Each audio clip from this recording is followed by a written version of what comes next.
Hi, everybody. Welcome once again to The Right Side with Doug Billings. Good to have you with us. Thanks again for the support, and thank you for tuning in, downloading, and listening to, and now hopefully watching this podcast on your favorite platform.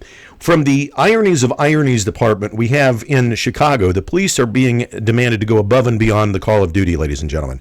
Above and beyond the call of duty to handle ongoing protests, the unrest, even as political figures are calling for their departments to be defunded or abolished entirely. In Chicago, officers were reportedly ordered to work 12-hour shifts with no days off until further notice. All the while, the critics, including their elected officials in Chicago, want to strip them of their funding. Hell, they want to strip them of their dignity. They have no interest, these elected officials, in law and order. Remember, these are members of the new Democratic Socialist Party. They have no interest in your protection. What they have interest in is chaos. It's been proven. Evidence of the obvious is clearly sufficient.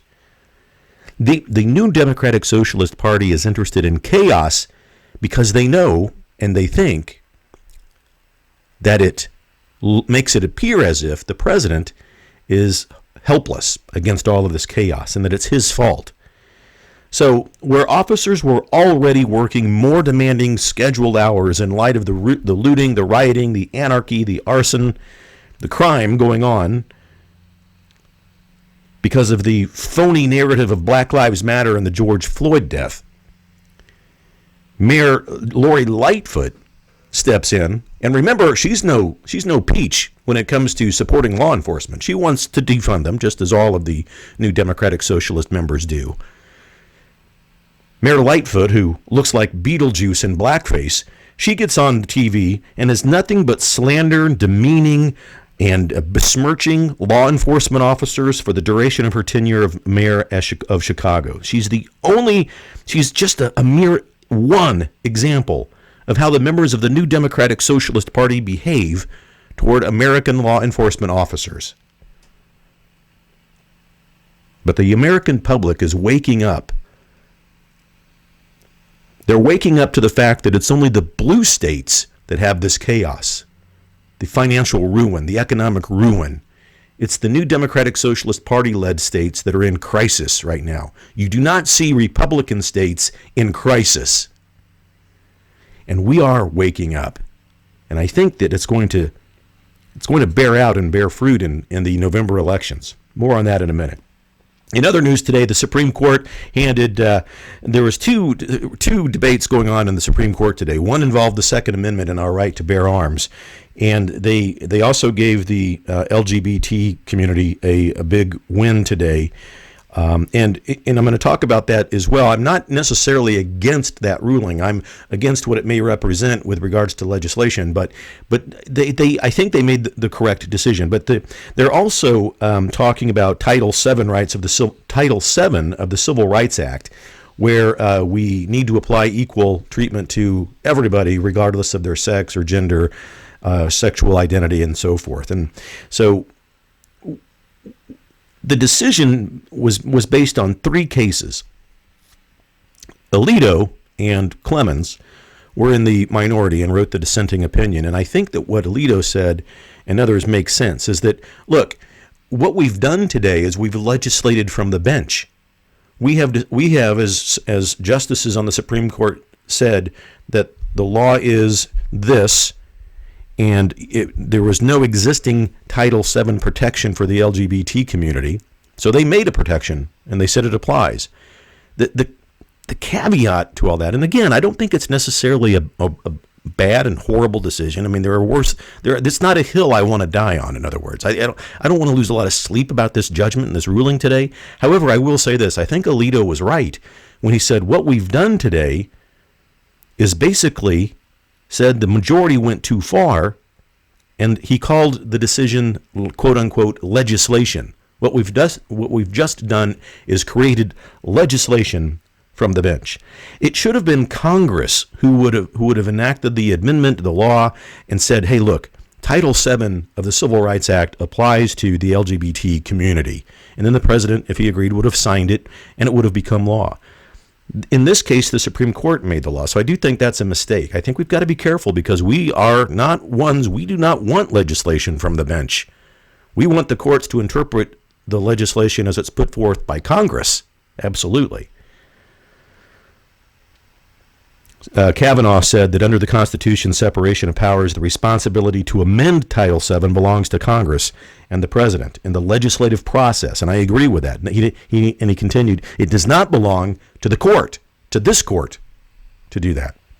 So again, not a hill that I'm going to die on, but food for thought. I think it was the right thing to do, and I don't disagree with the decision, but I wholeheartedly believe that this was the wrong way to go about it, the absolute wrong way. And I agree with Justice Kavanaugh. To change the inclusion and protection in Title VII, that Congress and the president should have been the branches of government that change that or enhance that legislation, not the Supreme Court. We've been trying to end the pathways where the court is legislating from the bench, right? We're not for that. You get these wacko judges in lower courts that are trying to legislate from the bench, and everybody, we're all against that. I mean, all of us on the right side, we're against that. And then we have, the descent into chaos goes even further with regards to the removal of statues and symbols of our past and our history that the new Democratic Socialist Party is not in favor in. Specifically, and I think obviously what comes to mind is the Confederacy, right? They want to eliminate it, erase it all. Statues, flags, important figures of that era, etc. Anything that symbolizes something that the radical new Democratic Socialists don't approve of is being vandalized. It's being destroyed or removed. Primarily the Confederate statues. Remember Christopher Columbus? He's another character, obviously outside the realm of the Confederacy. For those of you from Raytown, Missouri, he is not part of the Confederacy, but he's blamed for the mass murder of American natives, correct? He's widely regarded by the members of the new radical Democratic Socialist Party as a murderer of the Native American people. And nothing could be further from the truth. In fact, it was inevitable. It was absolutely inevitable that the Americas were going to be discovered by somebody at some time, right, from Europe or wherever. We already know the Vikings landed here and did some things earlier on before Columbus. But it was inevitable. And the accidental, harm was, smallpox and other diseases that the Europeans brought with them that wiped out many Native Americans. And that's tragic and it's sad, but it was accidental. It wasn't on purpose. There's many arguments that have been made by other people much more brilliant than me, and I agree with them, that if it weren't for people like Christopher Columbus and the European settlers who enacted treaties with the Native American Indians, they actually helped save millions of American Native lives. The American natives were warring with each other. Their tribes were. Many of them warring and wiping each other out. And by virtue of the treaties and so forth that our ancestors, the settlers and the pilgrims and those who would follow, enacted with the American Indians, we ended up saving many more American Indian lives than were ever killed by us. But the new radical Democratic Socialist Party will have none of that. They don't want to remember any of that. We're all part of, the evil white race who has come in and we've destroyed the native cultures and the native lands. But never mind that they were doing that themselves long before we ever came around. And now they want to remove Columbus, remove him all from history. He's evil. And then the Confederacy, of course, later. We all want to do that. Now, Nancy Pelosi wants to take Confederate statues out of Statuary Hall in the Senate or Congress. And, where she's been in office 50 years, 40 years, something extremely long, and all of a sudden now this is an issue because the new Democratic Socialist Party on TV, ladies and gentlemen, the senators, the Congress people that are involved with the new Democratic Socialist Party, Pelosi, Schumer, Nadler, Schiff, all of them, right? They're not coddling to what the majority of the Americans want. They're coddling to their electoral base. Their electoral base are exactly who we're seeing on TV, the rioters, the looters, the arsonists, the anarchists, the illegal aliens. That's the electoral base of the new Democratic Socialist Party. And don't think for a minute that's not true. That's why they want to put mail-in ballots in the hands of these kinds of people. People who are used to committing forgery, who are used to lying, stealing, being dishonest. That's exactly right.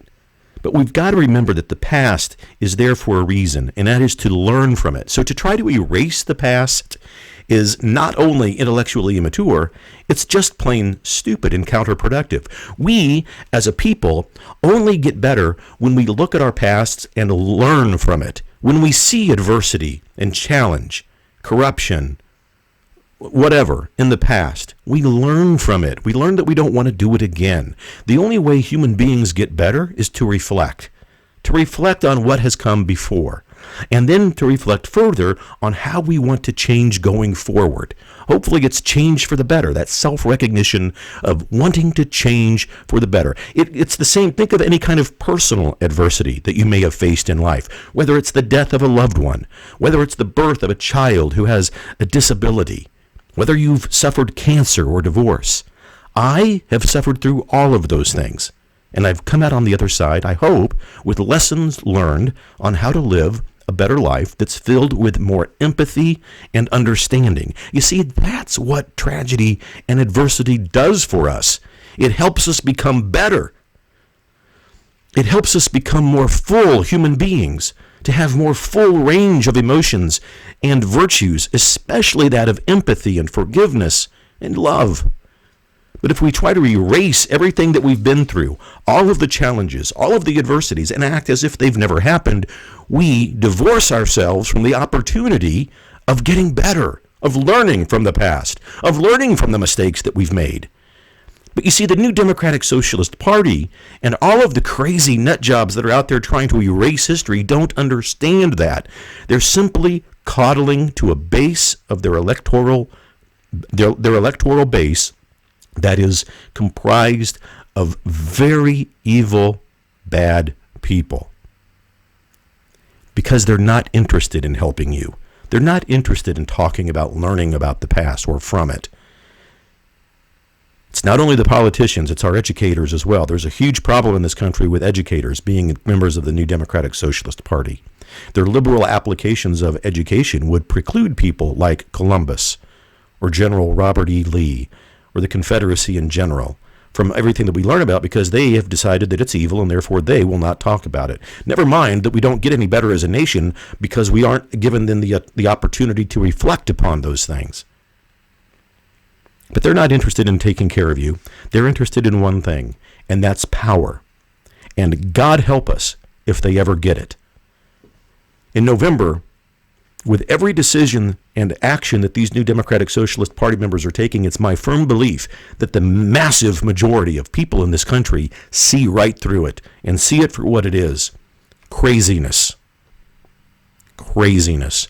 And with every riot that they conduct, with every false panic, such as COVID-19 and economic shutdowns, with all of those things, with every time they do those things, they do one thing really well. They nudge the majority of the country and even some members of the minority towards the Republican Party. Even some of the whack jobs within their own party are seeing this as dangerous. I think you're going to be surprised in November in California, in Michigan, with regards to the presidential election. And I think that the new Democratic Socialist Party is actually nudging blue states like California towards the red, towards the Republican Party. And I think that people are realizing that the new Democratic Socialist Party is not at all any longer an American political party. They are, in fact, divorcing themselves from this country based on their platform of rioting, looting, murder, rape, illegal entry into the country, arson and anarchy. And that's what they want because it commits and creates chaos. And to them, they think in the midst of chaos, they can have a power grab. We're not going to let it happen. I don't think the American people are going to let it happen. And I certainly don't think that the majority of the American people believe in what the new Democratic Socialist Party platform is. Count on it and believe it. Cheers. Thanks for listening. We'll talk again next time. So long.